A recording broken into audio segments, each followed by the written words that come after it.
Start recording. Okay, we are starting to record, and so we will start this session. Now, this is the first discussion and the third session of it. What we're doing now, or what we're actually starting now, this is the first discussion of it, is a series that I call Breaking with the Old Christian Paradigm. What this means is that almost all of the people who become Noahides came from a Christian background, and specifically Christian background, which was Messianic or Torah observant Christian, or any of the various names that's called for essentially the same thing. And when you came to the awareness that the New Testament was not true and Jesus was not the Messiah, you had the desire still to worship the God of Israel. And so this is what was the impetus of bringing many, many people into become Noahides. The actual movement itself is really only 30 years old. Before that, these things were talked about in literature, but it's very rare you see actual instances of discussions on it. So what we're trying to do is we're trying to break with the old Christian paradigms, meaning that there's a paradigm as a Christian of how you're supposed to live your life, what's important, and just because you've left Christianity doesn't mean you've actually moved to the paradigm of what the Torah paradigm is. So let me just outline for you the different sessions we're going to have, and each session is going to have a number of, or each section is going to have a number of different sessions on it. The first one we're doing now is called Noahide Identity. There is certainly going to be at least one more, if not two more, depending on how much discussion is generated from what we do.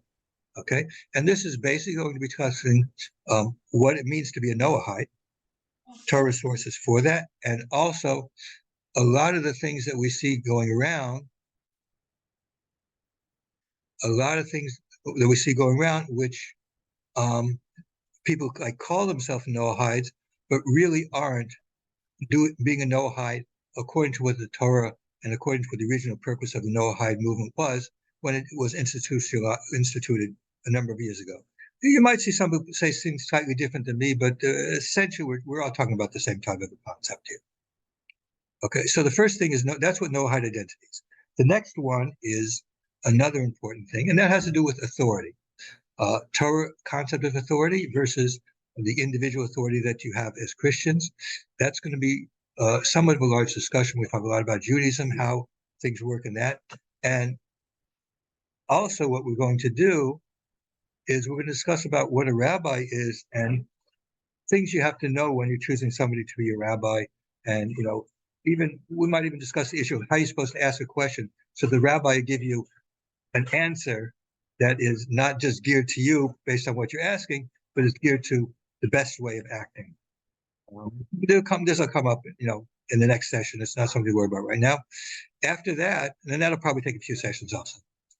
After that is going to be a unit on the Noahides and the Torah Tanakh. And we're going to talk about the Torah Tanakh, how it really relates to Noahides as opposed to what in Christianity we're taught. And we'll be discussing it. We'll even talk about learning Torah and stuff like that as far as Noahides is concerned. Following that, we're going to do Noahides and theology. There are a considerable number of theological issues that come from Christianity that Noahides, even though they've left Christianity, still believe in. The one I've mentioned a few times already, and I'll mention it again, is there's an obsession with hell. In Christianity, the obsession is basically, you wake up in the morning, am I going to do something I'm going to go to hell about? And all day long you're worried about it, and then you go to sleep at night and say, oh, I think I got through the day without doing anything, go to hell. And that's the whole thing is about that. I mean, I've been a counter missionary for over 30 years, and I'd speak to a number of Christians, and the first thing, do you know if you're going to hell or not? And I always say, basically, I don't really care. That's not what I'm, And we'll talk about theology. We'll talk about issue of sin, how the Torah really looks upon sin, and things of that nature. Okay. And finally, Noahide and religion. That basically is That basically is about you've left Christianity, which is a religion, and you become a Noahide. Noahide isn't essentially being a religion. We're going to talk a little bit today about that, but we'll get into it more. It's not really religion. So what is it? There's such things, there's things that you had when you're part of religion. How is a Noahide, are you supposed to live? Noahide spirituality, how are you supposed to live? These are the discussions we're going to have in that section itself. All of these around the key point of your identity as a Noahide, what it really means to be a Noahide, besides the 7 laws, which everybody knows, but just these parts of that which are not usually talked about very much. Okay? Now, one point I have to make here, and I've made it and I made it in other sessions, I'll probably make it up. What we're going to talk about here has nothing to do with which rabbi you go to speak to right now. In fact, some of the things that I'm going to teach you will help you get more out of rabbis. Okay? Know how to ask them and stuff like that, and have more interaction. Because one of the things that's important, we're going to see that one of the discussions I'm going to have now, is it's very important that you have a rabbi who has personal interaction. I've discussed this with a number of rabbis, Rabbi Shurki, Rabbi Weiner, and one of my goals in the end with the Noahide path is eventually get enough people who want to support having a rabbi or rabbis eventually available, so that Noahides, no matter where they are, can ask a question that is specifically geared around themselves, and will have people who are familiar not just with the theoretical stuff you find, but actually practically how to deal with Noahides themselves in their life service, have been trained towards that. Something that I have in the back of my mind. It's not happening tomorrow, but it is something in the back of my mind. But all this stuff is geared to an understanding that's really something that's very important.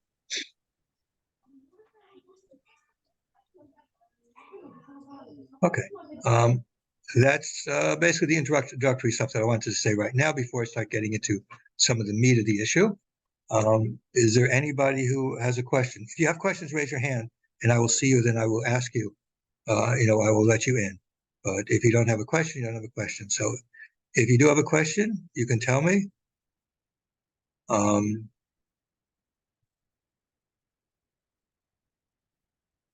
Okay, so if there's no questions, let's go on to the next thing.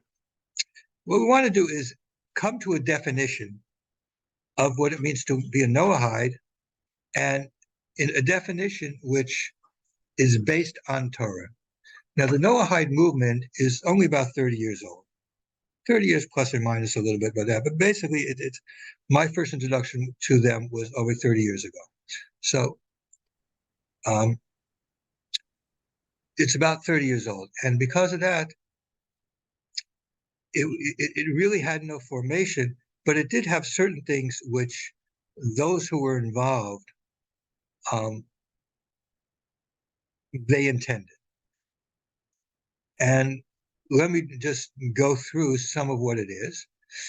Basically, when it first came about 30-something years ago, the basic concepts were really based around what the Rambam says. And what I'd like to do is I'd like to now learn what the Rambam says, explain it so that we understand what it actually says and what it actually means from there, how that actually, the implications it has. Now, I want to note for you is that the issue, the printing of the Rambam that I use is what's called the Frankel edition. The advantage of the Frankel edition is that the censors over the years censored out some things. So, for example, when the Rambam used the word goy, meaning any non-Jew, the censors would many times put in the word akem, meaning an idol worshiper, to hide that the Rambam was talking about every non-Jew, not just specific, because the Christians didn't like it, because Christians knew that we considered them idol worshippers. So they didn't want it to be, that. So, then they don't consider themselves idol worshippers. So they wanted to separate them. But really, you'll see this. So you see Frankel actually goes back to the original text. And we see sometimes when I quote from there, you can actually see that it has the word goy, a non-Jew, general, as opposed to some of the later versions of Akim, because they were already censored. We just want you to know about it. There will be some minor differences in that, but it's not really such a serious thing. So let's see what he says. We'll go through each part of what it says and introduce things. It says, Kal Makabel Sheva Mitzvahs, excuse me, I was going to read, just translate. Everyone who accepts upon himself the 7 mitzvahs, and he's careful to do them. This person is considered from the Hasidic from the pious of the nations, and he has a place in the world to come. The concept of a non-Jew having a place in the world to come, we have it back in the Talmud itself. The world to come, by the way, is not mentioned very much in the Tanakh itself. It's one of the issues we'll talk about under theology and why it's that way. But in the Talmud, it's clear about it, and it's mentioned in all the sources afterwards, that those who are the pious of the nations, meaning those who keep the 7 mitzvahs, Rambam is going to clarify exactly what it means, have a place in the world to come. We have no conception of what the world to come is, because the world to come is a thing that is a non-physical world. I hate using the word spiritual because the word spiritual doesn't really capture what the word really means, because it's a world of a non-physical world. Our soul is not a physical thing, and it's the world of souls, and we have no conception of what exactly our soul is like. We feel it, but we don't. Because really I'm a Noahide. I'm sorry. Before you ask, raise your hand so I can call on you, so it doesn't interrupt what I'm talking about. So, a Noahide has a place in the world to come because they're keeping the 7 commandments. Okay. Now the Rambam adds to that, and this is very important. Again, all of this is those who started off with the Noahide movement. This is basically what they meant when they meant to Noahide, because there's really no place in rabbinic literature that it uses the word Noahide as we're using it. The word Noahide refers to certain people who are keeping the 7 mitzvahs a certain way, and that certain way is according to what the Rambam says. So the Rambam continues, and this is that the person has accepted upon himself to do them because they were commanded by Hashem, and they were made known through Moshe Rabbi, Moshe our teacher, Moses, that the children of Noah were commanded already previously. Now, this is very important what the Rambam is trying to say, and the first people who started actually the Noahide movement also agreed that the concept of keeping 7 laws is not sufficient. The concept of keeping 7 laws is keeping it according to what rabbinic tradition says. And the fact of the matter is even though there's a verse in the Torah which is quoted many times as indicating the 7 laws themselves, that comes from the Talmud. There's actually disagreement as to which words refer to which things. But the commentaries, you see, are quite clearly that the verse is only a hint of what it is. The actual fact of the 7 laws, is really only from our tradition. And this tradition, when he says what from Moshe, when it comes down, this tradition is what defines exactly what is the 7 laws. So a Noahide is somebody who is actually trying to fill the 7 commandments according to what the Rambam says. That's what it meant when it first came out. Some people try to change it, but that's really what it meant when it first came out. There were people who were taking upon themselves to do the 7 commandments according to the Rambam, being that through that they would be considered meriting to have a place in the world to come. And finally, the Rambam finishes,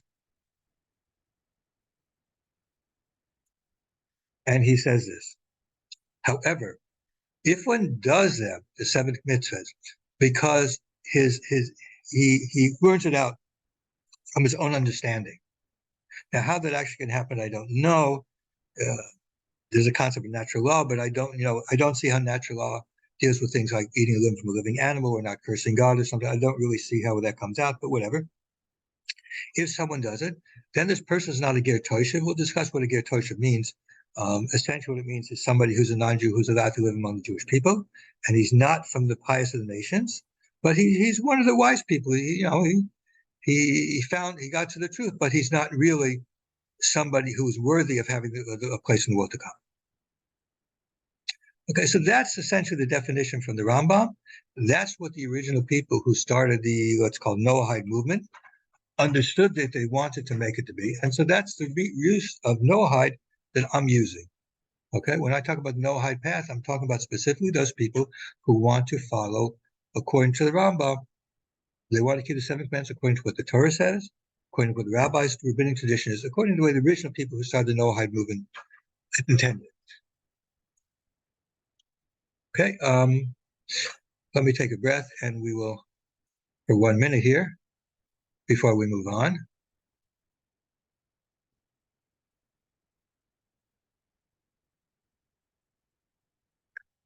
If you have any questions, by the way, raise your hand, and I will certainly call on you. Anybody here have a question about what I said until now? Yeah, Robbie. Robbie, you're on. Wasn't the Noahide movement? Thank you, Rabbi, and thank you for being here. Wasn't the Noahide movement discovered 30 years ago?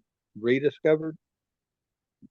I don't know if it's how rediscovered. What actually happened historically is that there was a large movement, especially because of the Messianic movement. Messianic movement basically tries to, it's a fake movement. And so what happens many times is people get involved in Messianic Torah observance and they learn it and they realize, 1 second, this is not real. Judaism is real and this is not. And so they're moving from Christianity. And so they want to know, well, what does Judaism say to them? And that's really the backdrop bringing around the Noahide movement. And there were people like Vendel Jones and stuff like that who, and the early people that I met, again, 30 plus years ago, 30 years or so ago, when I first ran into Noahides through my counter-missionary work, these were people who left Christianity, wanted to still be attached to the God of Israel. They heard that there was such a thing as the Noahide laws.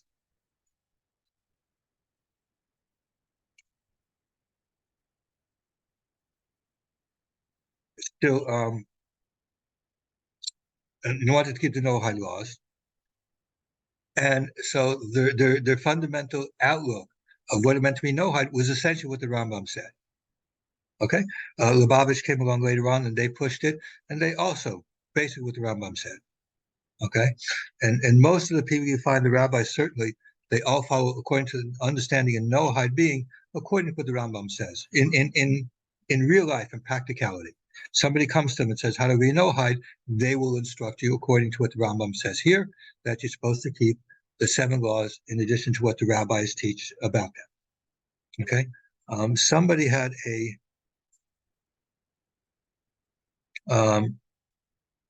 Amy asked a question in chat. I will read the question. You can be righteous, follow the 7 laws, but still not be eligible to have a place in the world to come. Did I hear that right? Yes, we're going to talk about people who think that they are Noahide, even people who are keeping the 7 laws, but because they're not keeping it according to the way the rabbinic understanding is, where the rabbinic rabbis would say to do it, but they're doing it on their own, they're winging it. That doesn't make them a Noahide to be from the righteous of the nations because of that part of it. Because they're not doing it according to rabbinic sanction. They're going off. We're going to talk about the Gertosha movement specifically about that, but there's others that are, that would apply to. Linda, I see your hand. Thanks. My question is that the 7 laws, does that mean like that there's 7 categories of the laws? I get a little confused when I hear that. Oh yeah, sure. It's very simple. I'm going to give you, I was thinking of this because this question always comes up a lot. I'm thinking of an example that I can give you an example of. Okay, let's say, anybody here named John? Okay, let's say John commits incest with his sister. Okay, if John is Jewish, he has violated the biblical command of not committing incest. If John is a Noahide, he has violated the Noahide law of sexual immorality. Let's say that John's sister, who has committed incest, is married. Okay, so she's married and his sister. If John was Jewish, he would have violated 2 commandments in the Torah: the commandment forbidding incest and the commandment forbidding adultery. Okay, if John is a Noahide, he violated 1 command: sexual immorality. Okay, so when you see people talking about this like more than 7 commands, because they're saying that there are 7 things, just like if a Jew can commit with 1 act 2 different sins, okay? With the Noahide, there is no such thing. It's only 1. It's only sexual immorality. But there's certain categories of what's sexual immorality, what's allowed, who's allowed to marry. For Noahide, and some of them are even different with the Jews. But essentially what it is that if you do one act, which is actually two different sins, incest and adultery, for Noahide, it's still on one sin. For a Jew, it's two. The difference is, a Jew, you have to bring the amount of sacrifice you have to do if it's accidental. It gets somewhat complicated. But the main point is that whenever anybody tells you that there's 30, 60, whatever, what they're saying is really there's subcategories of it. And if you were a Jew, you'd be violating 66 commandments. But if you're a Noahide, it's only under one of these 7 commands. Does that make sense to you? I know it can get confusing because, see, we Jews are used to the Talmud. I mean, if you read, there's a tractate. I would not advise even trying it, even though it's forbidden anyways. It's called Masechet Yevumis. The first 2 chapters are probably the hardest in all of the Talmud, where it discusses if you do one act, how many sins you're doing by the particular, and it talks about familiar relationships, how you could have sexual relations. I came up with your sister, who's your aunt, and okay, bizarre situations to come in just to show how these things can work out. But essentially, for Noahides, you don't have to get worried about all these extra things. You have to know that under the Noahide command, the sexual morality, incest, adultery, and what these things mean. Okay, so you hear both of them. To me, it seems that people are confusing you more than enlightening you by saying that. That's why I just keep it simple. There's 7 commands, and these are just part of it. So even when I learn it, this is the command. It involves this is all part of this one command, rather than as separate ones as they would be as for a Jew. It can get a bit confusing, so that's why, I do that, because it makes it. What do you mean? The 7 does that mean that I can do more commandments? No, it's just the way the definition is.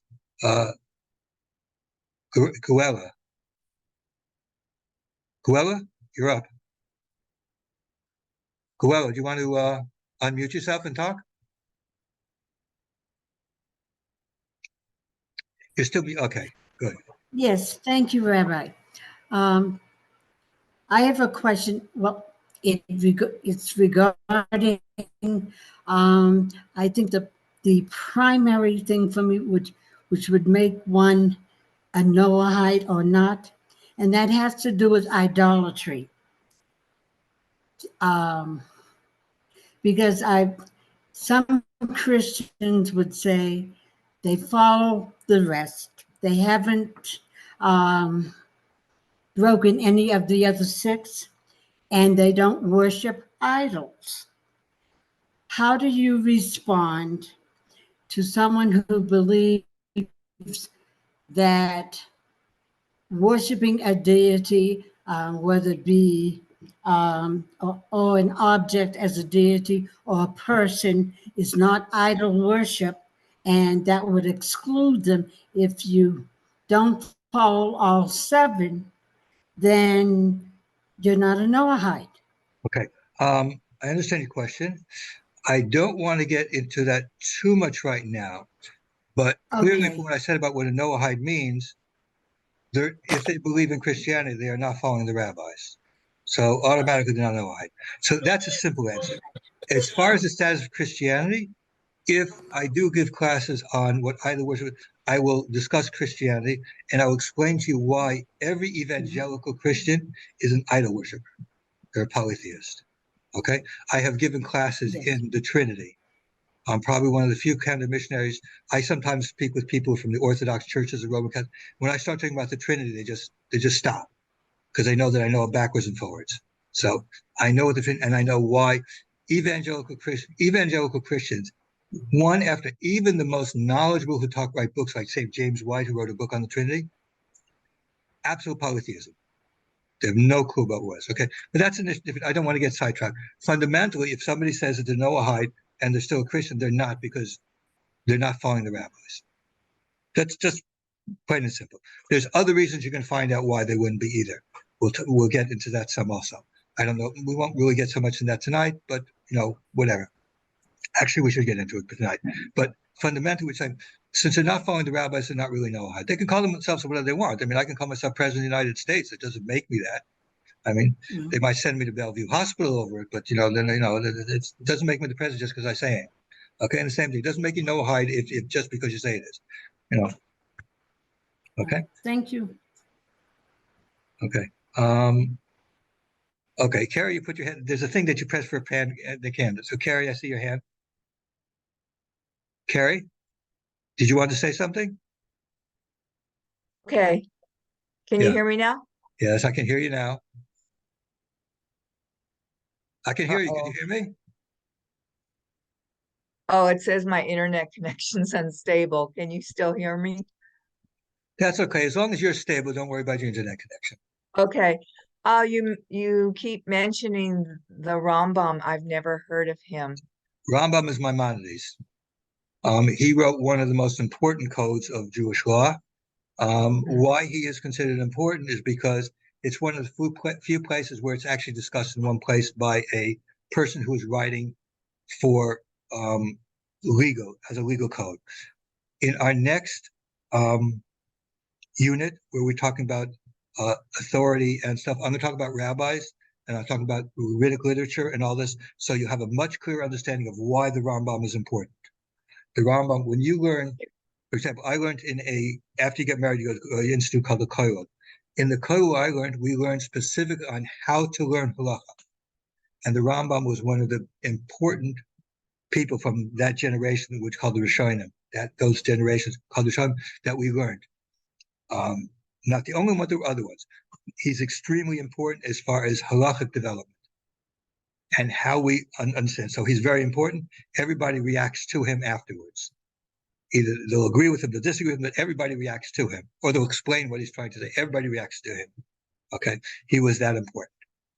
And if you read many of the works, Divine Code certainly mentions the Rambam many times because Lubavitch are prone to follow the Rambam. Rabbi Blumenstiel does too. Also, Rabbi Cherky doesn't have too many notes, but I think he mentions Rambam in the few notes that he does have. You will find that anybody, let's put this way, the minimum that you have to know, even to discuss this issue, is you have to know the Rambam backwards and forwards. You have those tractates and Hendra backwards and forwards. That's just the minimum you have to know. But that's still not enough to be able to tell Noahides what to do and how to do it and why you have to do it. But that's the minimum you have to. If you haven't looked at that stuff, then you really don't know anything about it. But that's what it is. So he's a very important rabbi. He lived in the 12th century. He is actually buried in Tiberia. Tiberia is Tiberias, it's called? Tiberia. Yeah, I've been there a few times. He's buried there. I mentioned to people that I was thinking somehow to put together a Noahide trip to Israel. Now it's pretty difficult because of the situation. A trip that's geared towards Noahides. One of them we'd go to visit the place where the Rambam is buried in Tiberia. Among other sites we'd go to see up in the north. Where important rabbis that you've heard about, like Hillel. We don't know that Hillel is buried in Israel. We know where he's buried. We know where the Maimonides is buried. Okay, and you can visit it. People go and visit and pray by places. So I've been thinking, throwing this around when it can actually happen. Throwing down the idea of having a Noahide tour of Israel, which is not just biblical places that are important, but the rabbinic places that are important. Those people who are important for you as Noahides, because they are people who, through them, we have, things that are important for Noahides to know. So, yeah, he's one of the important ones. Okay, very important. I can't say too much about him as his importance. He's very key. Not that he's the final word. There are some disagreements that people have, but it's like really extremely significant. Okay.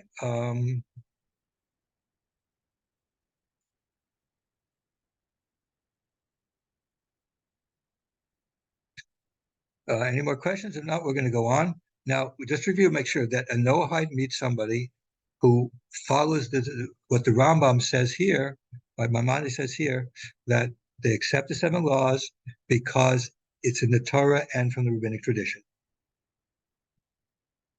That's what the movement meant when it started up. That's what it means. What happens if you don't?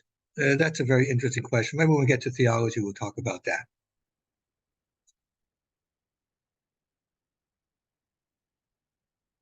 Okay. Got a nice group of people here tonight. Okay, so let's go on. Now, one of the things of confusion with Noahides is where actually do you fit with Judaism? Okay, and there's a lot of confusion, a lot of people different, because it's very hard to explain. The way I try to explain it like this: there's a certain paradigm to Judaism, and there's a paradigm for being a Noahide. And I want to compare these two things. Okay? Now, the first thing to compare is what's the classification of a Noahide in comparison to just a regular non-Jew is not a Noahide. Well, we have something in Judaism that's the same thing. We have Jews that are called Orthodox, and Jews that are not Orthodox. They're Jewish, but they just don't keep the religion. Okay? Orthodox are Jewish people who are keeping the religion, and non-Orthodox are just, whatever. The Noahide is actually, this paradigm is actually the same. A Noahide is a non-Jew who is living the religious life that they're supposed to live. Okay? And if you don't, then you're just a regular non-Jew, that's all. You could be worshiping God, but you're not worshiping. But, you're just not a Noahide. So a Noahide is like an Orthodox non-Jew. Okay? If you want to put it in terms like that, that might be an Orthodox non-Jew is a Noahide. That's the same way. Follow the Rambam. Rambam tells you what it is. That makes you Orthodox. You're an Orthodox non-Jew. And the similar paradigm is also very similar. For a Jew, what makes a Jew an Orthodox religious Jew? They keep the 613 commandments, and they keep the laws that they're supposed to keep as far as they're concerned, rabbinic and everything like that. That makes you an Orthodox Jew. So what makes you a Noahide? It's the same paradigm. You keep your 7 commandments, and with the rabbinic stuff, the rabbis tell you, interpreting it how he has to believe. The paradigm is exactly the same. It's just a Jew has the 613 commands, and a Noahide has only the 7. But the paradigm is the same. It's basically the Torah paradigm, but for a Jew, it's the commandments that evolve and different than the non-Jew. But the paradigm of what makes you a Noahide and what makes you an Orthodox Jew is essentially the same thing. The paradigm is the same. It's just somewhat different. Likewise, for a Noahide, when you're a Jew, your relationship is, you don't pick up a book to decide what it is. I mean, even someone like myself, who I learn much and I'm knowledgeable, still I have to have a rabbi that I go to discuss things that I don't know. Okay? And they're rabbis that are very big experts. As far as Noahide laws, I have a rabbi in Noahide laws. His name is Moshe. He hasn't been here for 20 years, but he wrote responsa dealing with certain issues. So the way I understand it is basically through his lens. He was that. And there's others that, this is well known. Rabbi Bloomstein, I've talked about with mine. They all know what I'm talking about when I say this. It's not important. But as a Jew, I have a rabbi I go with. My rabbis who I speak to when I don't know specifically how to apply a certain thing. How does it work? And by Noahide, it should be the same thing also. You have, you're following us, but who is telling you you have to have your own rabbi? And when I say your own rabbi, I mean, it's not sufficient to have a book. You really do have somebody that you can discuss about what's there.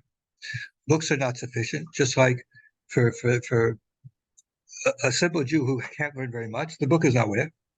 You have to go to a rabbi to teach him. But so the paradigms are exactly the same. It's just the core of the number of commandments that apply to you are different in number. But the paradigm of how you're supposed to live your life according to it is really essentially the same. There's no difference.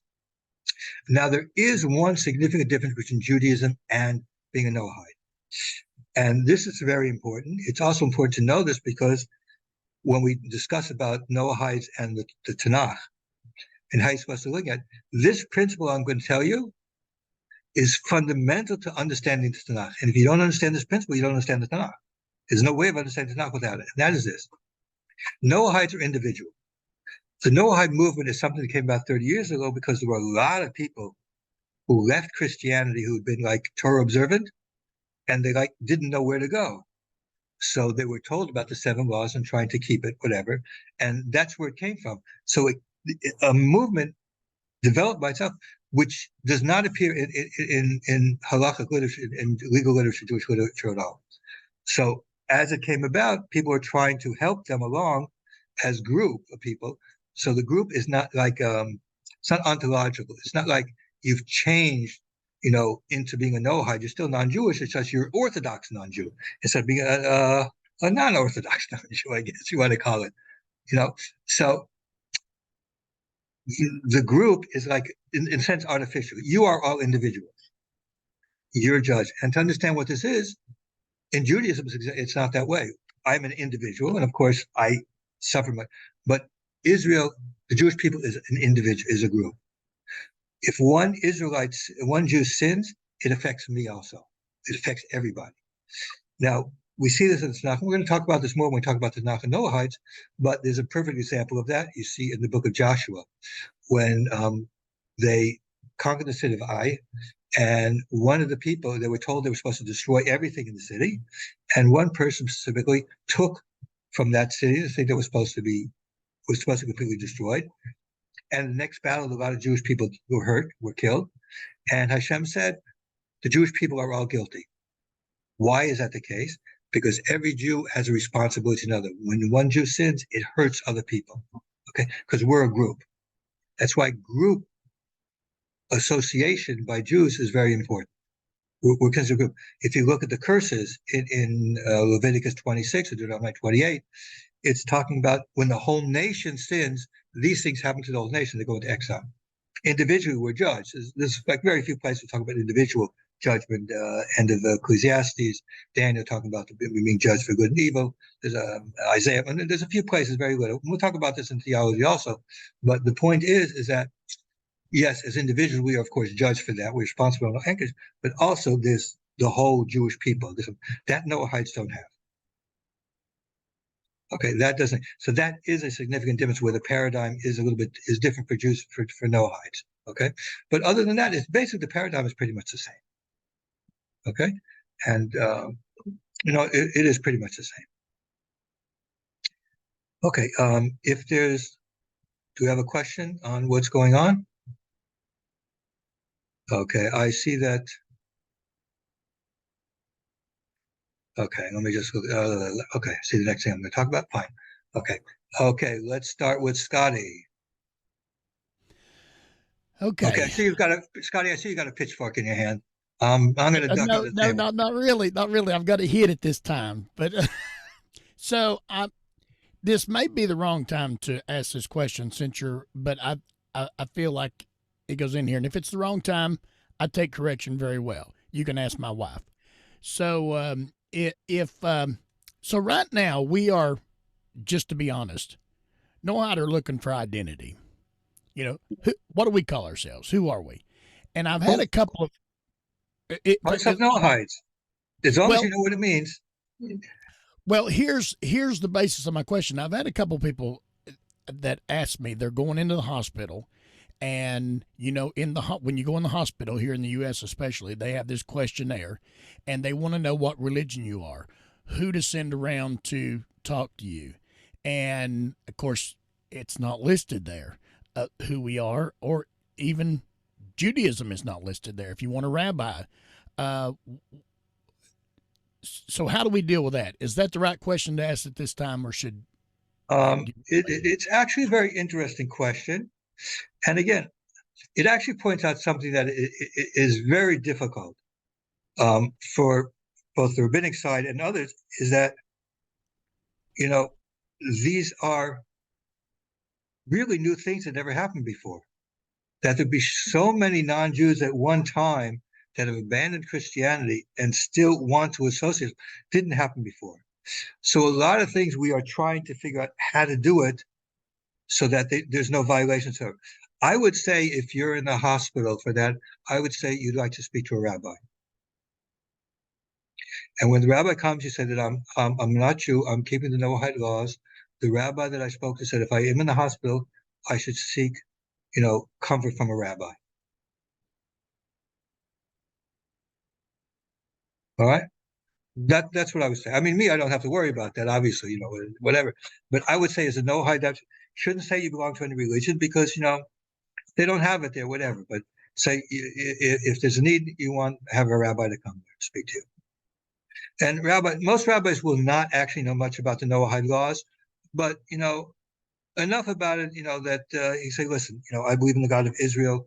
I'm keeping the Noahide laws. The Rambam talks about it. Well, you just mention a few of these things and say, oh, fine. And he'll talk to you like you're Jewish. And it may be some things that maybe not so appropriate, but, if you're in the hospital and you need help, it's no big deal. Hashem will understand what's going on. All right? Okay. Veronica, I see your hand up. Hi. Hello. Okay. You were talking about, and forgive me, I don't know the verbiage that you used, but basically under rabbinic authority is that kind of what Yeah, you had yeah, said? yes, essentially, yes. Okay. So You can't, my basically, you can't question, wing it. Okay. so my question is, once we, as a Noahide, I have non-rabbinic teachers, non-rabbi teachers that are very knowledgeable, but in the background, they also have a rabbi. So that is an okay thing, right? I mean, as long as Okay, the we'll Noahide talk about leaders. learning and who you should learn to. Let's leave that for a later date. Okay, But the basic thing is, again, one of the things that I feel is extremely important. I have spoken with Rabbi Weiner, Rabbi Cherokee, and stuff like that, Blumenthal. We've all talked together about this issue. And that's why they support me, even though I look at halachic things a little bit different than them. They know where I do it from, because my main emphasis here, I'm not trying to get in between you and whichever rabbi you're with, but I do want to emphasize it's very important. You should have a rabbi who you're following, okay? Who you can go to and discuss these issues with, whether it's Rabbi Weiner, Rabbi Shulman, who asked Noah, whatever. That's not really what the point is. The point is that in order to at least be going in the right way, you have to have somebody you can go to speak to. I mean, I have people, nobody here that I think of at the moment that will send me questions of what to do, how they should deal with things, and I'll answer them. Okay, and my views and things. If you don't know me yet, obviously my views are. You see some things I disagree with, others. I'll come at it. These disagreements. Judaism is not like Christianity. Okay, if somebody disagrees, it's not, nobody says, "Oh, he's going to hell," or each one's going to hell. That's not the way it works. Okay, in Judaism, there's an understanding that there will be certain disagreements, and this is acceptable. And on our next unit that we talk about, we're going to go into the very much a lot, and I can explain to you exactly why it is that way. But the concept that like in Christianity, if you baptize somebody 3 times, and the other one says no, 2 is enough. Well, they're going to see everyone. They'll think the other one's going to hell because they don't baptize properly. Okay, this kind of wackiness is something that Jews don't understand. Okay, but it's Christianity. And The reason why somebody takes it because of that. So again, but the main important point, and this is one of the key things from the Noahide path that I'm teaching, is that you need to have a relationship with the rabbi. You may not have to speak to him very often, because once you know the laws and stuff like that, you probably won't have very much. Be rare occasions, but you do have to somebody that you speak to. I think that one of the things that actually a lot of Noahides have is that they will feel freer to talk to another Noahide because we've all gone through basically the same experience. So is it, and again, you're probably going to talk about this later, but before I forget, because I'm old, when I have a quick question, I'll go to this Noahide person, and they may have an answer, or they may go to their rabbi. But I always just feel more comfortable talking to another Noahide, just because they know what I'm talking about, and not to be offensive. That The is in rabbi fact, doesn't always. yeah, that in fact is one of the issues that I've discussed. It's very, I've worked with, been a Catholic missionary for like over 30 years. So I know a lot about Christianity. I've dealt with Noahides for a while, so I know a lot about how Noahides feel. So it makes it a little bit easier for me to do that. I do understand that actually most of the rabbis are not that way. And one of the things, again, when I was talking about having rabbis who can answer people, one of the things is on the practical level, they have to learn to understand where Noahides are coming from. I think many of the rabbis would give different answers to what they've said publicly if they understood where Noahides were coming from. They would realize that, you know, oh, these guys are going to misunderstand what I'm trying to say. It's not their own fault. It's just for the background. But again, it is important to have a direct connection with somebody. It really is. I can't really underestimate. I don't know who you're speaking to. I don't know if that person knows that enough to be able to answer questions. Because there are really some questions that come out that really require a good deal of knowledge. Okay, I'll give an example of one that came out. Somebody that I know was married to somebody who was not Jewish, and Christmas comes around. Now, a Noahide should not have a Christmas tree in their house. We all know that. It's sort of obvious. I mean, it's pagan custom, whatever. It's part of Christianity, whatever. But this person's married to a Christian. So the question is, should he, you know, make a fight with his wife about it and not have a Christmas tree? Or is it okay to let her have a Christmas tree? So my answer to him was, and I had to actually look up various things in the codes to see how it works, is that if she wants to have one, she can have one. Now, normally Noahide is not allowed to have one, but in situations like that, you know, it's allowed. Now, in order for somebody to answer that question, a Noahide would not know that answer, okay? Because it involves learning certain things that Noahides wouldn't learn. I had to learn, I had to get my, a cipher that called Dark Tshuva, which talks in the question of your day, and it talks a lot of stuff about the Indian, the idol worship, what's considered idol worship, what's considered an idol, what's not, stuff like that. So after reviewing what it says in there, it was clear to me that there was no problem with his Christmas tree. But when I'm talking about a rabbi, it's because, you know, a rabbi, in our next unit, we can talk about more, but a rabbi is just not a pastor. You know, he doesn't pick up a Bible and, you know, whatever falls into his mind, it has to be. It involves really putting his mind and looking at having learned his experience of learning how to learn. You know, we send our kids to yeshiva. In yeshiva, you don't learn. You learn how to learn. So that later on, when you're older, you can actually learn. You know, you can actually learn Talmud, you can pick it up and actually understand how it works. But all your years in yeshiva is you're learning how to do that. They're teaching you how eventually you should be able to do it. So these are the things why you need a rabbi involved, and it's also why you need to have rabbis involved who have a certain understanding and sensitivity. So that's what I'm saying, Veronica. I don't think there's a Noahide who could answer you that question if they hadn't seen it written somewhere else. And there's lots of these questions. I'm not going to discuss. There's some cases I'm dealing with. I can't even tell you what I tell this person because it's you know, these are difficult issues, and some of these things are just very personal for each person. That's why I'm trying to impress the fact that it really is important to have somebody that you go to. And our next unit, we're going to talk about rabbis and stuff like that, what you need to know. And, you know, you'll be able to tell somebody speaking to that he might not have the depth to go to ask certain questions. You might be able to ask him certain things, but when there's certain things, you're going to have to go to somebody else. Well, that'll be the next unit. Okay, Veronica? I mean, I don't know who you're speaking to. I don't want to insult anybody, but really there's some things yes, some things no. I can't tell you a general rule with that. Yep, no, that's, I understand. Yeah.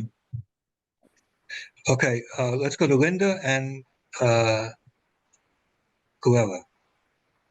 Yeah, just really quick, follow up what, Scotty had asked. Thank you so much for answering that. I have a thing in my, now you have like, app charts and you go through that. They want you to answer everything. And it was the first time, and I've been kind of going past that question in that. And because I don't want to say something that will disrespect, you know, Jewish religion. And I was going in for surgery, so it had like Jewish, then it had Orthodox and the other, you know, conservative form, some of the other ones, and then they had other. So under the Jewish, I just clicked other, and they just have to ask me when I'm in there, what do you mean by other? I mean, we gave you all these choices, you know? Yeah. And Yeah, it is confusing, obviously. I understand that. But again, the basic principle is if you're in a hospital, you want to for any kind of things of comfort that you might need from a chaplain. I mean, I'm in a chaplain in the hospital, so I don't really know what they do, but I mean, I have an idea what they're doing. But essentially, you want somebody who's an Orthodox rabbi.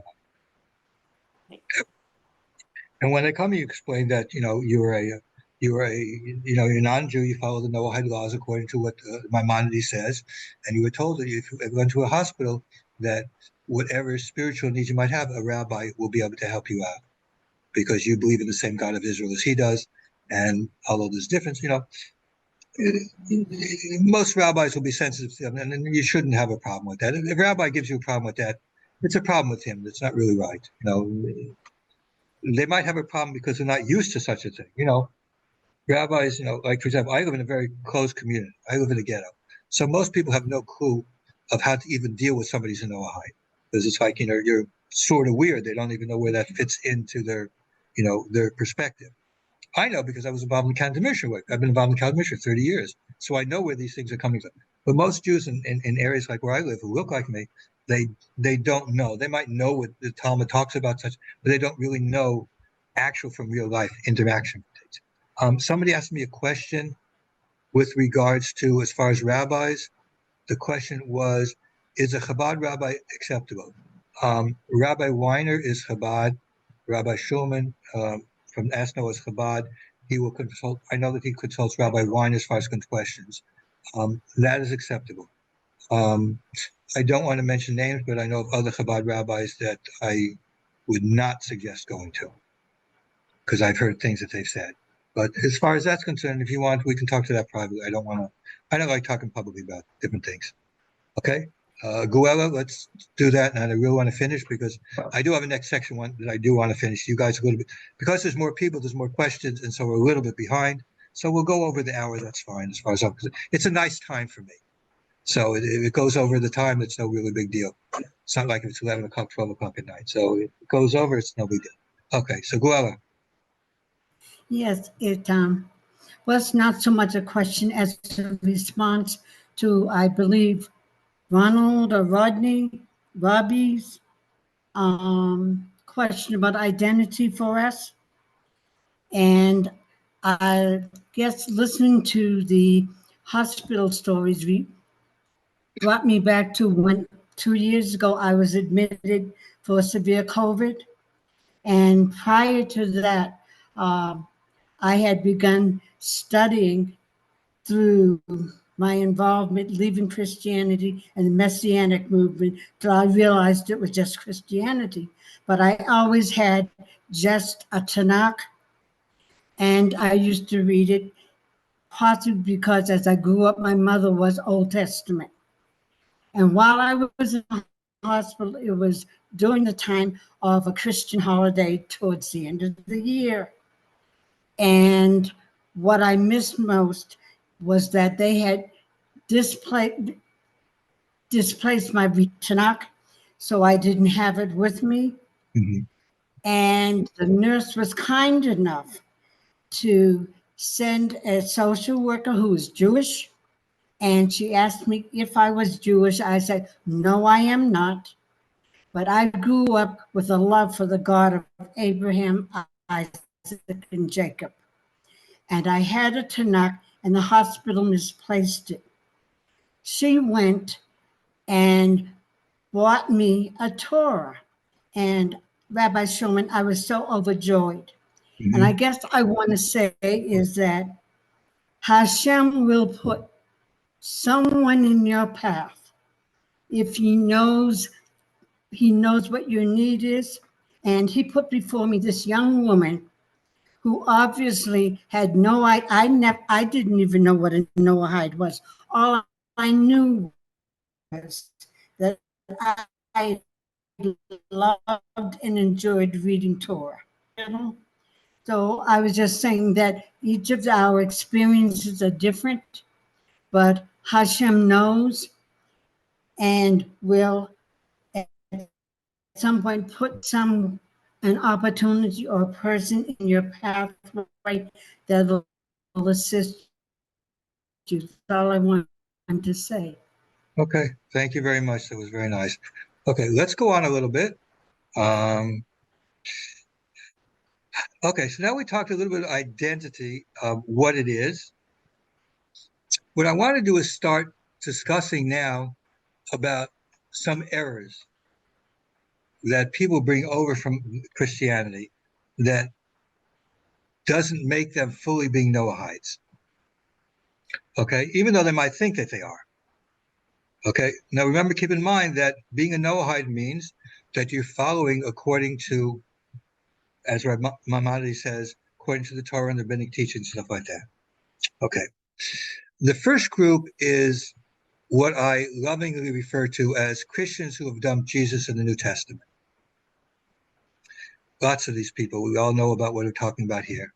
People who've left Christianity, they were Messianic, Torah observant then, and basically they dumped Jesus in the New Testament, and now they consider themselves Noahides. And to a certain extent, every person who had been a Christian has a little bit of what we're talking about here, things that they bring over from there that they haven't gotten rid of. That's what we're trying to do it. But these people they just think they're Noahides because they dumped Jesus in the New Testament and they believe in the Tanakh and they're trying to follow what it says there. And that's the first group. Obviously, we're saying here, these people are not following what the Maimonides says. Okay? So I'd like to discuss some of the things we see about these people that are wrong, that are pretty typical. So essentially what they do is they port their Christian paradigm that they had there into their actions now after having gotten rid of the New Testament and Jesus. I mean, they made a good step. They got rid of something that's false, but they're porting all the paradigms that they had from under that system into here, thinking that, oh, that's really what's good. Jesus and the New Testament are bad, but what I was doing until now was good. Okay, so there's a few things here, and we find this coming up all the time, or I see this a lot of times. The first one is one of the most fundamental errors in Christianity is something called sola scriptura. The idea that you just pick up a book and God is going to tell you what it means. And of course, if that was true, there wouldn't be, 500 different Christian sects, each one saying that the other one's going to hell. Obviously, either God's, something's wrong about this, How could you have 500 sects with God to just pick it up? There's something wrong with that thing. And for some reason, they don't get it. We see it doesn't work that way. And in fact, sometimes we see people actually that port that concept over to when they become Noahides. The extreme cases, the Geratosha people, we're going to talk about them specifically, how they're just so off. They get this idea that, well, I could just open up the Talmud and I'm automatically going to know how to do it. I'm automatically, not realizing that Jewish kids spend 12 years in yeshiva just learning how to pick up a page from Talmud and actually understand what it means. They spend 12 years learning how to get out of it what it's trying to teach you. And they think, oh, I just pick it up. I have an article with some notes on the bottom, and all of a sudden I'm a big Talmud Chacham and I know what's going on. Okay? That comes from the concept of sola scriptura. It comes from the idea that you could just pick up a book and know what it is just by yourself because God will inspire you or something. I don't know where it comes from. Okay? That is something that we're going to talk about it in the next lesson, in the next unit, when we talk about rabbinic authority. I'm going to go through you exactly, so you understand exactly what I'm talking about here. But this is just a basic principle. You see it. And you see a lot of people, I won't even mention names, people who are very sincere, people that I like, will sometimes quote me from a passage in the Talmud, not knowing how you're actually supposed to take from the Talmud and learn. And I'll explain to you how we actually learn in the next unit, but not understanding. So that comes from Christianity, the concept that you just pick it up. Okay. And another thing that I've seen here is that it's very common when many Noahides, there's nothing really so wrong about it, many Noahides will start off teaching with a prayer. And that's what you did as a Christian. You read it with a prayer. Now, there's fundamentally not really anything wrong about it, but if you've ever been with rabbis, we don't start with a prayer. Okay. When you're teaching, even now, this is the third time in the session, but I still did beforehand. When you teach, you're supposed to be prepared.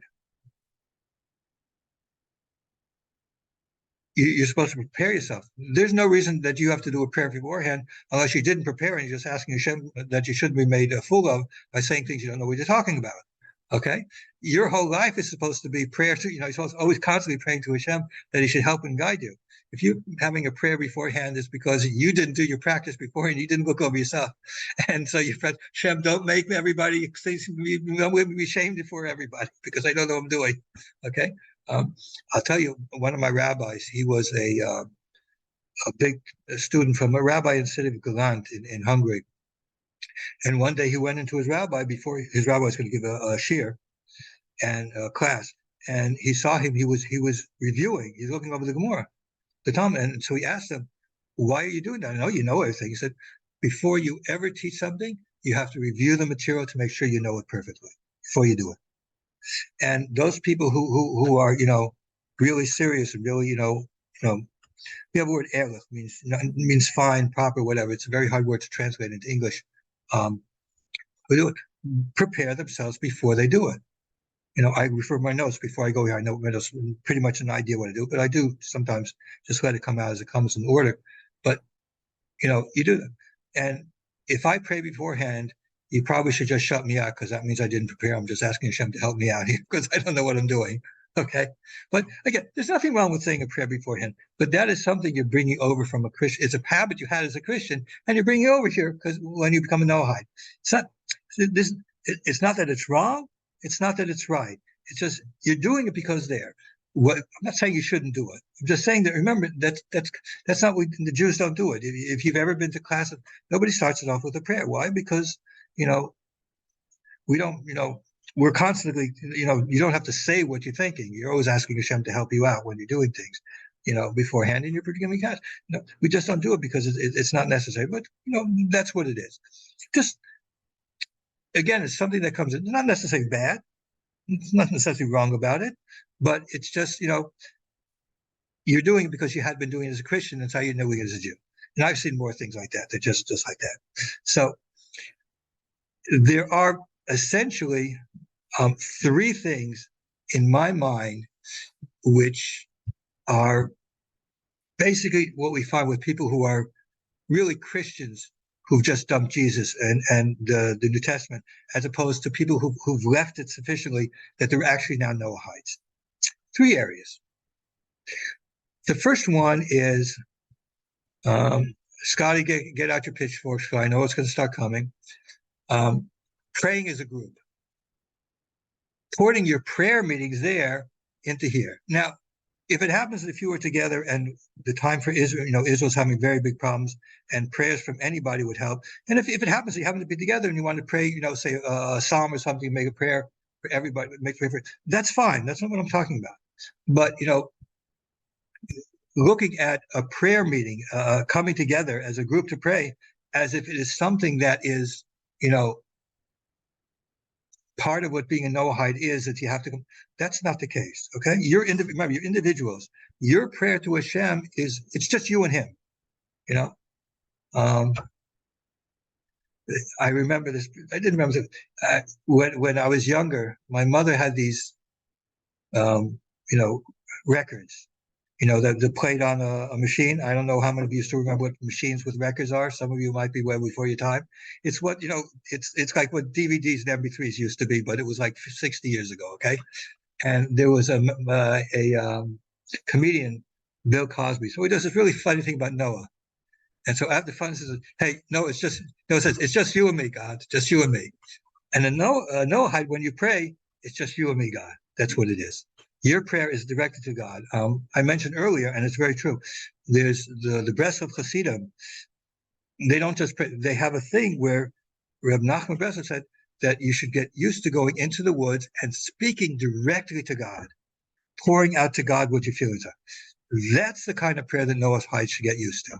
Okay, me as a Jew, I have a whole siddur and all these kinds of things, and everything like that. So it's like, the rabbi's requirement to do it. There's no requirement of prayer for Noahide. What it is it's just you and God, man. It's just you and God. Okay, don't let anybody get in your way. It's just you and God. That's what it is, and it comes from your heart. And the truth of the matter is, it's one thing that I'm somewhat jealous of Noahides, is because that's what their prayer is, and our prayers are very ritualized. And even though I have certain, things in mind and stuff like that, and whatever, but it's still, you're missing that type of relationship. Okay, so that's the first one, idea of prayer. Again, if you find a few of you together and say, hey, let's pray for Israel, fine, no problem. There's nothing wrong with that.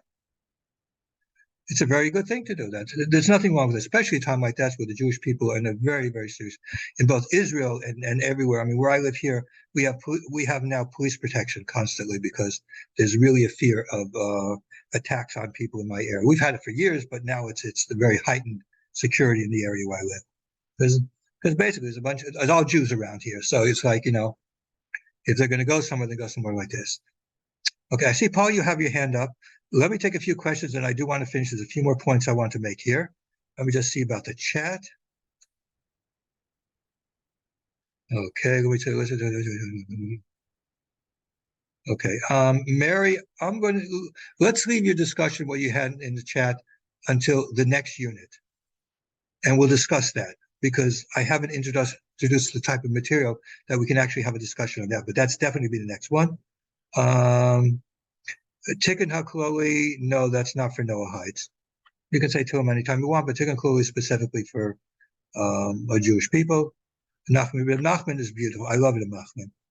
Again, you have to understand that Reb Nachman was writing for Jewish people like me, so he's not necessarily talking about.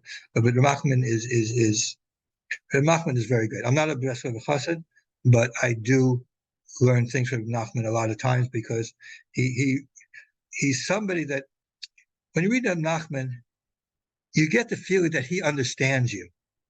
He understands your tribulations, your trials, how difficult it's for you, at least from a Jewish point of view. I don't know if a Noahide would feel the same way, but when I read him, it's like we're on the same wavelength, okay? A lot of works by Hasidic rabbis, they're talking about higher levels, it doesn't get so much time. But him, it's like, just talking to somebody, hey, he understands me. Again, I don't know if a Noahide will feel the same way about that, but that's why. But his concept of speaking to God, and he calls it his brothers, but the concept of speaking to God is something that for Noahides is very good. It's just you and God. Just get used to speaking to God. He's out there. He listens to you. Because let me hear from Paul, and then we'll go on to the next stuff. Paul, want to give me a question? I first want to say thank you, Rabbi, for your time, for you crossing over to our side and helping us. I really appreciate it. Can you hear me? Yeah, sure. My question is, I want to bring up something that's in the Tanakh, 2 Kings, about Elisha, the prophet, when he cured Naaman, the commander. Yes. Because he had an Israelite servant girl. Mm-hmm. And he contracted something like Saras, I guess, because I don't know. I thought only Jewish people could get Saras. But anyway, Elisha told him what to do, dip 7 times in the Jordan, and he was healed. Right. And then he gave kind of like a pledge saying that there was only one true God, the God of Israel. Mm-hmm. And he made kind of a pledge, and he wanted to give Elisha gifts, and Elisha turned him down and sent him away. Is Naaman considered, would he been considered a Noahide, or is it enough? I mean, like me, I've done the pledge before, based in Noahide pledge. And is that enough for a person just to acknowledge? Okay, got your question. Okay. Okay. In Thank you, Rabbi. In the works, we do learn from the story of Naaman things as far as we look at. As far as the definition of Noahide that we're using today, I would not consider Naaman a Noahide. Is Naaman considered people who would have a place in the world to come? That's probably the case. I would like to leave a discussion of this until we talk about theology. And so you have a background enough when we talk about theology and the difference between Christian theology as far as sin is concerned and Jewish, we'll have a background, we'll set up a foundation so you can understand what I'm going to say, why I can say that Naaman probably has a place in the world to come. Okay? I understand. Okay? Okay, if there aren't any more questions, let's go to the second thing. Okay? The second thing is Bible study. As Christians, you know, you had Bible study weekly, 2 times a week, 5 times a week. You memorize verses all the time. And it's basically, evangelicals are basically Bible worshipers. I don't know if God has any place in it, but they definitely worship their Bibles. Okay? So you see people moving into being a Noahide. Oh, I'm a Noahide. I have to take a lot of classes. Have to keep learning and learning and learning. But as a Noahide, that's not really true. As a Noahide, you have to know the Noahide laws, and everything else, it's optional. If you like, you know, not saying you shouldn't go to classes. Of course you can. There's classes on Pirkei Avos, there's classes on different things like that are not just on the 7 laws, but other things like that. And certainly it's fine. But the idea is, as a Christian, Bible study was actually a type of worship. You don't have to go to time, they worship the Bible. I mean, Catholic friends who I've talked with about, they refer to evangelicals, biblically idolaters, because the idolatry is they worship the Bible itself. They don't worship God. They worship the Bible, whatever the Bible says. God doesn't fit into it anywhere, really. Okay? So, and this gets ported over by most people. And so they look at learning as like something, an obligation. Yes, it's an obligation to know what the 7 laws are, because you are required to do that, because, you know, not learning the laws does not mean you can accidentally do things that you can accidentally do a sin, but it's only considered accidental if you've actually learned the laws. If you didn't learn the laws, then you can't consider it accidental, because you were supposed to learn the laws and you didn't do it. So it's not really accidental. You've actually willfully not learned it. So there is learning that you have to do. And that learning is very important, and it's considered very, very, very, what he was Choshev is very, very special, very, very desirable by Hashem, that you learn the laws so you can live the proper life. But there's other things that are not in the same level. There's things that are important that you should learn. And, you know, I always try and keep what I teach and what I talk about on the level of things that you really have to know. So that when you come here, you're actually fulfilling a requirement that you really have to do. These are things you have to know in order to live a Noahide life properly. But, you know, there's classes in Pirkei Avos. In my Noahide path group, you notice that I always cross-post a lot of classes that are out there that I feel are proper. There's some that you don't know that I don't let through because of various reasons, but a lot of things I just let go through. You know, if you want to listen to, that's fine. I mean, you're used to it, but you have to remember, as a Noahide, Bible study is not a thing. Your learning is a practical thing. What do you need to learn in order to live your life properly? That is what you should be learning. You shouldn't, you know, just learning just to learn. Now, when it comes to Tanakh and stuff, it's clear from all of the sources that Noahides can learn Tanakh. Learning with Rashi is very fine because he gives a simple understanding. There's other things, you know, more or less. I don't really like Noahides to learn more difficult things, because there's problems. You know, you might get confused because people disagree with certain understandings. But basically, Tanakh is fine. But again, you don't learn it because of an obligation. You learn it because you feel you want to learn it, not because God's saying you have to learn it. If you don't learn it, you're going to go to hell. Okay, it's not because that. You learn it because you feel you want to learn something. You know, you'd rather read that than Harry Potter.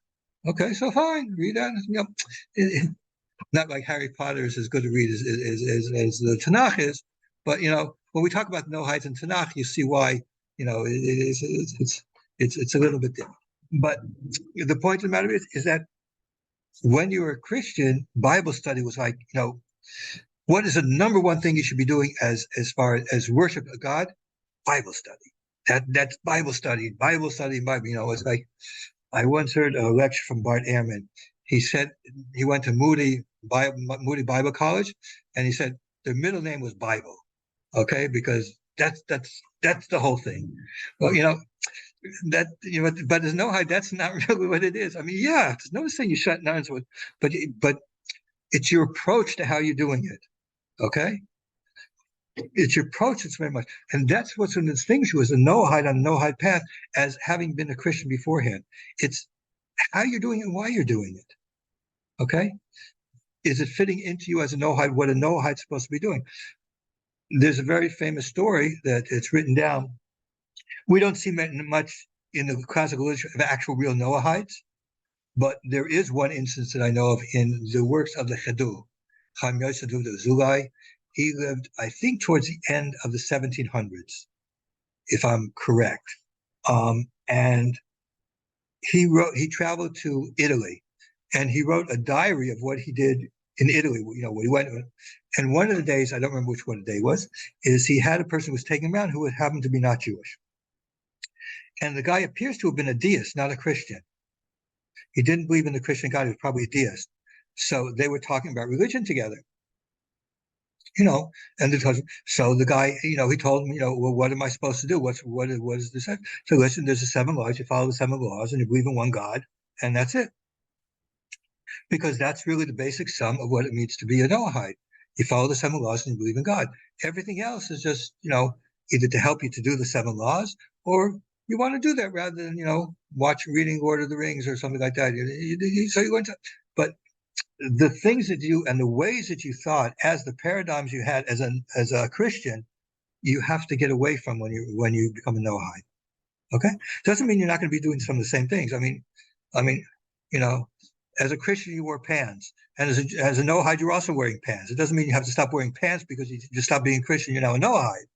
Okay, that's not what we're talking about. What we're talking about is that your approach, your look, your attitude, the paradigm you're now following is not the Christian paradigm. You want to get rid of that. Once you get rid of the Christian paradigm, you have a certain amount of freedom, and then you can do things because, I want to learn the Tanakh. I like it. It's something I enjoy doing. I enjoy it. It's not because it's a way of worshiping God. It's something that I enjoy doing, and I want it, and I'd like to know what it is. I believe in the God of Israel, and I want to know what he did with his people. When we talk about the Tanakh and Noahides, we'll talk about different things that you should, how you can really relate to it, when many times it's very hard for a Noahide to relate to some of the things in the Tanakh because it's not talking about your ancestors. So, it's a little bit different. We're going to talk about this in depth, so I don't really want to get into too much into, because we can go on for 3 or 4 hours talking about it. Scotty knows when he gets me on the phone, I can start talking for forever. So, I got to keep myself within my thing. But, okay. So the point of the matter is getting rid of the Christian path does not mean you're not going to do things that you did before. What it means is when you do it, you're freed from that idea of Bible study as a worship and as a thing that, I have time. I want to look at this. I really enjoyed it. Maybe I can learn it now and see how it really is from how the Jewish people tell, so I can understand what it really is about. Okay, that's fine. There's nothing wrong with that. Or, this guy's giving a class on Pirkei Avos where I can improve my character traits because it's very important. One of the things about Noahides from the 7th commandment is that you're supposed to make the world a better place, and part of that is improving your own character traits, becoming a better person, and you can influence people around you and say, hey, this is what it means to serve the God of Israel, things like that. And we'll talk about charity, and we'll get into some of these things later on. But the point of the matter is these are fine. It's not the learning per se. It's the paradigm you're bringing to when you're doing it. That's the problem. Okay. And if you feel you have to have 5 classes a week, I think you're overdoing it a little bit. Okay. I think you're overdoing it a little bit. One night you can go to the movies with your wife. God's not going to strike you down with lightning. It's no big deal. Okay, so that is really what the point is. Okay, there's one more, but let me take questions. I think I see somebody has a question here in the chat while you line up to questions. Memorizing verses and memorizing verses. That's very important. That's very interesting. There are parts of the Tanakh that I do suggest. When I give Noahides and Tanakh, we'll get more into it. But there's certain parts of Tanakh that I think are very important for Noahides to know well enough and actually write notes on. Psalms, for example. Each psalm is something where prayers from King David, and many of these will relate to you in your life. So it's useful to read through and say, if I'm feeling a certain way, this particular psalm, it really is a way of expressing it. If you can't put it in your own words, okay? That's something we'll talk about when we talk about the Tanakh and Noahides. We'll get more into that. But if there's certain things that are like that, that's fine. Okay, but remember, learning is not a part of worship for Noahide. Okay, it's a practical thing. You learn because you're learning because you have to know what to do, and you're learning because you'd rather learn what this is because the God of Israel did with the Jewish people. We'll talk about again when we talk about Torah and Noahides, we can talk about different things, lessons that Noahides get from just reading these things that are indifferent than what I would get, for example. Okay. Amy asked what the Bible is. We will talk about that when we get to the Noahides and the Torah Tanakh. We will definitely talk about that. Okay. That is one of the important parts of it to understand what it. As a Jew, I look at the Tanakh much differently than you do. I guarantee you, when I tell you how I look at the Tanakh, you'll say, I never looked at it that way. Seriously. Okay. Any questions? Let's see. Nobody's a question about that? I thought it'd be getting hit right and left on that, Okay, Linda. Linda, I'm go sorry, ahead. full of questions. When I first started this path, or however you want to say it, I heard, and I was listening a lot from YouTube and the different rabbis on there, and several have said that a Noahide shouldn't read Tanakh or Torah by themselves, and that in fact that is something to the effect of you'd be in a lot of trouble, like not hellfire, but death. You could be in that, and I really didn't understand that, and for a long time I've been kind of afraid to read, but yet for me to read Torah and Tanakh is not only how to learn about the seven mitzvah, but also how to please God. And even though, the reference to, the Jewish people and part of this 613 commandments, and that those things, I know that need to separate from that, and it's good to have a rabbi for that. But it kind of scared me, but yeah, why wouldn't God want me to know what things please him, and life lessons in there? That was one question I had. Okay, let me address that. Okay. First of all, we're going to discuss that specifically when we talk about Noahides and Tanakh. So just keep that in mind. I'm going to go more in depth. What that person is trying to say is something that is very true. You came from a Christian background, and so you have certain assumptions when you're learning that are incorrect. When we do the unit on Noahides and the Tanakh, you're going to find out a lot of those things that you never recognized before. Okay. And so that's why when I say you should learn it like with Rashi, for example, ArtScroll has a Rashi commentary. Rashi is not so easy because Rashi doesn't give a commentary on everything. And the reason is when I was in Shiva, I taught Rashi, the Chumash, the Torah and Rashi. And Rashi, there's commentaries on Rashi because you can't understand Rashi. There's commentaries and just understand him because he can be sometimes very deep. But Rashi is basically trying to explain verses where there's questions, there's problems about it. Again, when we get to Torah and Tanakh, we're talking Noahides in the Torah and the Tanakh.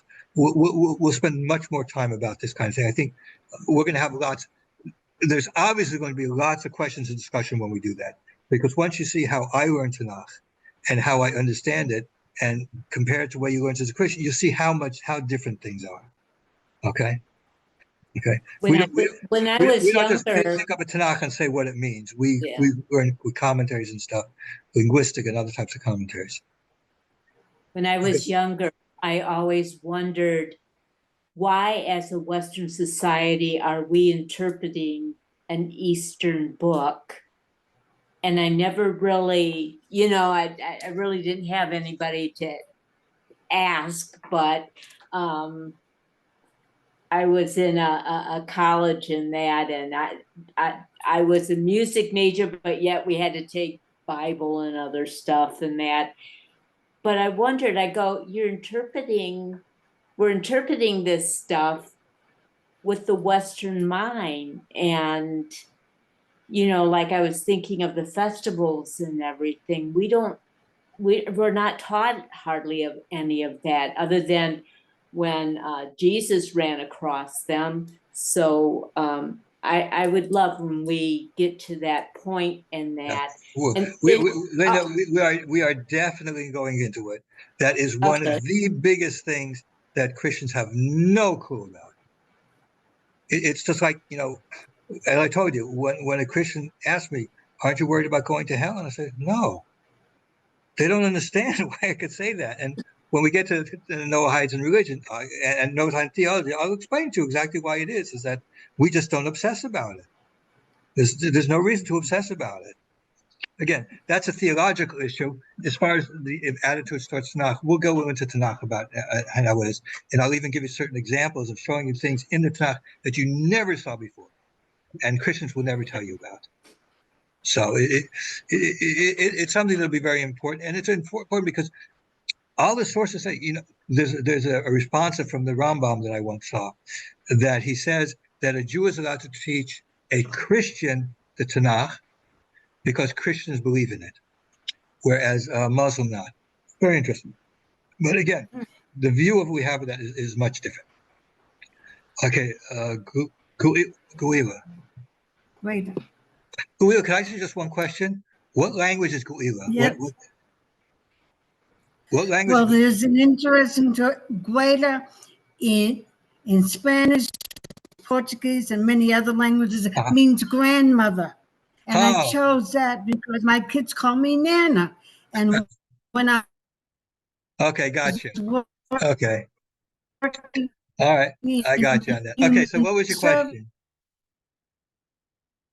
For 30 years, they call me on the lines of inspirational things. I love to sing. I missed what you said because it seemed you broke up a little bit. All right. It's along the lines of inspiration. And I like to sing. And I love old hymns. And what I've been careful of trying to do is not singing the verses that contain any reference to a deity. Mm-hmm. Is that okay? Because one of my favorites of all time was How Great Thou Art. And sometimes in the morning when I get up, I burst into song because I feel that joyful. Okay. And since I want to do the walk properly, but I just wanted to know what I'm going to have to unfortunately push you off. Good advice about. Yeah, when we do our section on Noahides and religion, we'll talk about worship and stuff like that. Okay. That's part of what it is. All right. I don't want to end.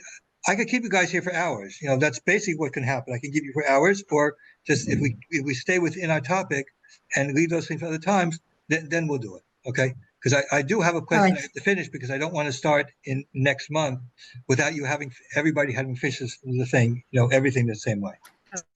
Okay, James. Thank you. James, you're up. Yes, thank you. Thank you, everyone. I just wanted to sort of make a couple of comments that might gather response, but on Miss Linda's comment, I found myself coming from Christianity that I almost feel like I have to be too good by half to show my worth as a convert. And then also on the other side, and excuse me for the joke, it's not meant to be an insult, but I admit that I can be a little lazy and still fulfill my part. So any words on those, sir? Well, one of the things is improving your character traits. Yes.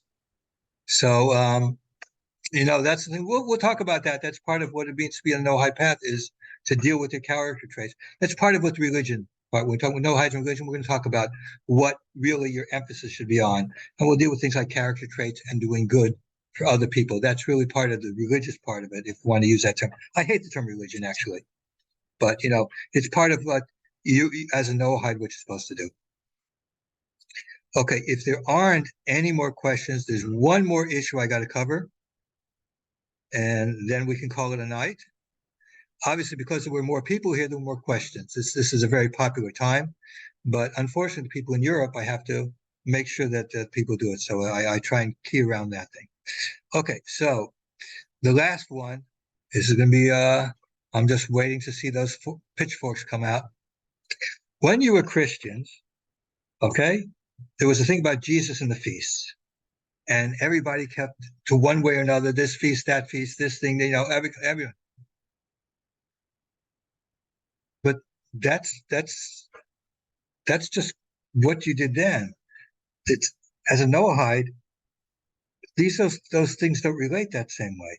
As I mentioned in my talk on Rosh Hashanah is the only holiday which relates to Noahides, because the Talmud tells us that the whole world, including Noahides, are being judged on them. But the other holidays, when we talk about Tanakh, you'll see more clear what I'm trying to. They're not about Noahides at all. So, so what we do see, God bless them, a lot of people who are really sincere that I know of, they leave Christianity and they build a sikha, they do all kinds of things like that, and that's not what it means to be a Noahide. You don't port your Christian beliefs to being a Noahide. I don't know of any reason why anybody would want to build a sikha and eat outside. Here it can be hot, and you get the bees, and you get to this, and you get to that. I mean, who wants to eat in a sikha then? I eat because I have to. Or sometimes the weather's changing. It could be cold and it's freezing. Sometimes it could be raining, and it comes out not such a nice time of year. In Israel, by the way, the holidays are all based around Israel. The weather in Israel. So in Israel, it doesn't rain. Israel, it's nice. Rain comes after. So we'll talk about this a little bit more later. But essentially, this is again porting your Christian beliefs as Noahide. You're back basically. You're the same Christian you were before. You just threw Jesus and the New Testament out of the window, which is very nice. It's good. But you still haven't become really a Noahide because you still got those paradigms that you had as a Christian. And that's, you have to have your paradigms as a Noahide, not as a Christian. All that stuff. So that's just, I mean, it's very common. I see Scotty's laughing because he's heard me talk about this before, but it is very common, and many of the problems we see that rabbis that talk privately things that they won't talk about, the cult-like behavior of some Noahides is based around that they're porting these paradigms from Christianity into that. And they don't understand how this comes about and why this comes about. But, why would you keep Passover? I mean, okay, maybe if you're going to eat the more of the horseradish that we make, the real sharp horseradish also, okay, if you want to do that, maybe I'll allow you to do it, as long as you make sure you eat that horseradish, which burns your insides out completely. Maybe I'll talk with you about, maybe we could talk about privately about doing that. But in general, what does what does it have to do? And when we talk about the Torah, the Tanakh and Noahides, we're going to get into a lot of the holidays, what it is, how they relate. But this is something that you're porting your paradigm as a messianic, as a Torah observant Christian, into being a Noahide as if it's the same thing, and it's not. Being a Noahide is, again, you're following the 7 laws because of what the rabbis taught. Okay, and it really is as simple as that. Scotty, okay, I'm ready for your pitchfork. No, I'll be real quick in this. Maybe in the future it would be great, and you may already be having this on paper, to discuss what is Noahide worship. Where is when we get to Noahides and religion, that's what we're going to talk about. Okay, right. That's a considerable part of what it is, because again, as a Noahide, you were part of a religion. You had your Bible study, that was part of your worship. You had your prayer meetings, that was part of your worship. You had all these kinds of things were part of worship. And now you're a Noahide.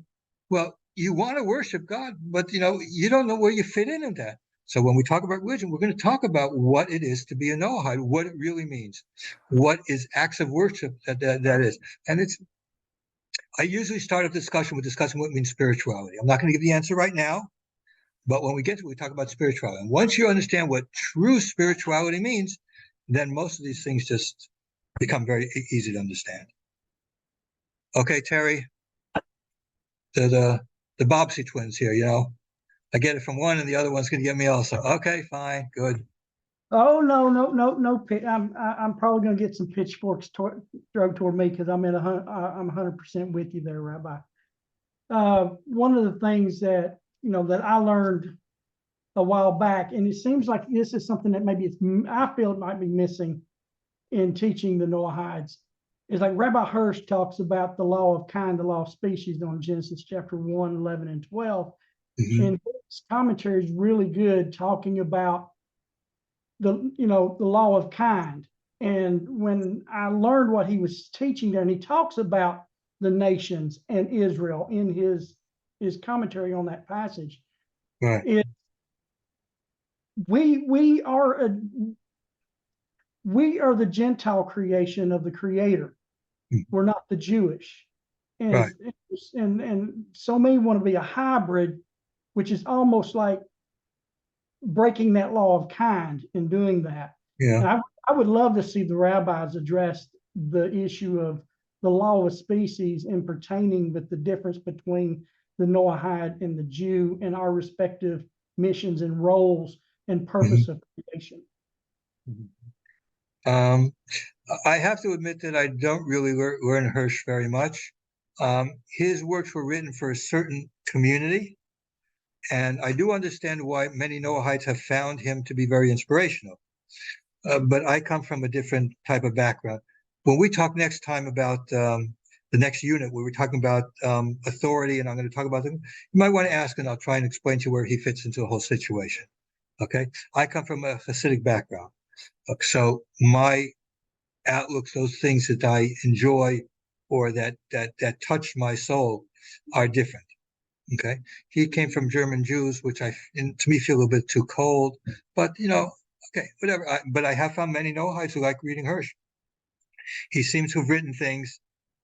His audience, what he says to his audience, which was in Germany, which was basically where the Reform movement was, and it decimated Judaism there. But what he wrote to them, it seems to resonate with many Noahides, who've come out of Christianity, and what he says many times seems to resonate with them, and that's fine. If it's fine, I mean, he's a kosher person, something like that, and if it resonates with you, that's also fine. It's just you'll find my worldview, and we'll find when we talk about the unit about authority, when we talk about Judaism, my worldview is different. Okay, and that's just what it is. It's fine, He's not going to hell. I'm not going to hell either. It's perfectly fine. It's no big deal. This is not Christianity that somebody's that we don't pull out the hell bag. We don't have our arguments don't start and begin to, hey, you don't believe that, you're going to hell. That doesn't exist. That kind of stuff is. I joke about it because I know that, but in Christianity, that's the whole thing. But no, that doesn't exist. So again, these are basic. And what you do find, I'm sure many people who really are still just Christians. They just dump Jesus in the New Testament. They really haven't, become Noahides in the sense of what Rambam, Maimonides said, and what the original movement of Noahides is about, is that you follow it because the Torah says it, because the rabbis say it. There's a certain system, a certain paradigm that's supposed to be. They don't do that. They are still following their Christian paradigms. They're just doing it without Jesus in the New Testament. And that's very, very common. I won't mention names, but people that I know, people who I think are very sincere, very wonderful people, but they haven't gotten it yet. And that's specifically what the Noahide path is about, to teach you to get it. Okay, to teach you that, one second, becoming Noahide means getting rid of your Christian paradigms and doing a paradigm which is similar to Judaism. It's not Judaism, it's similar to Judaism, but it's what the Torah is about. Okay, that was quite a long session because of all the questions, which is fine. This is a great time to go on because it's not too late for me. I would just ask if there's any other questions. And if not, we'll stop the recording and say goodnight and leave it at that. Good night. Okay, so let me stop the Bye-bye. recording.